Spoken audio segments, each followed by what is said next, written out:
கூட்டணிக்கு அழைக்கிறார்கள், அதற்கு நன்றி.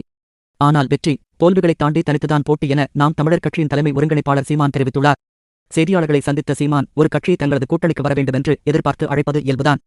ஆனால் எங்களது நிலைப்பாடு ஒன்றுதான். தேர்தல் அரசியல், கட்சி அரசியல் செய்பவர்கள்தான் கட்சிகளைத் தேடி, கட்சித் தலைமையை, தலைமை அலுவலகங்களை தேடிச் செல்வார்கள். நாங்கள் மக்கள் அரசியல் செய்பவர்கள். அந்த வகையில் ஏற்கனவே தொடர்ச்சியாக 2 சட்டப்பேரவை, 2 நாடாளுமன்ற தேர்தல்களை சந்தித்து இருக்கிறோம்.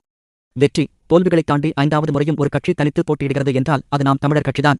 2026 தேர்தலில் 234 தொகுதிகளில் 117 பெண்கள், 117 ஆண்களுக்கு வாய்ப்பளிக்கப்படும். 134 தொகுதிகளில் இளைஞர்களுக்கு வாய்ப்பு வழங்கப்படும். கூட்டணிக்கு எல்லாரும் தான் அழைக்கின்றனர். அதற்கு நன்றி. ஆனால் எங்களுடைய பயணம் எங்களது கால்களை நம்பிதான் இருக்கும். பிறர் தோள் மீது ஏறி நின்று நான் உயரமானவன் என்று காட்டுவதை விட தனித்து நின்று உண்மையான உயரத்தை காட்டுவதே மேலானது. கூட்டணி வைத்து 10 சீட்டுகள் வென்று சட்டப்பேரவைக்கு சென்று பேசினாலும் அவை குறிப்பில் இருந்து நீக்கிவிடுவார்கள். அதற்கு வெளியில் இருந்தே பேசிவிடலாம். எங்களுக்கென்று ஒரு கனவு இருக்கிறது. அதை நிறைவேற்ற வேண்டும். அதனால் தனித்துதான் போட்டியிடுவோம் என்று சீமான் கூறினார்.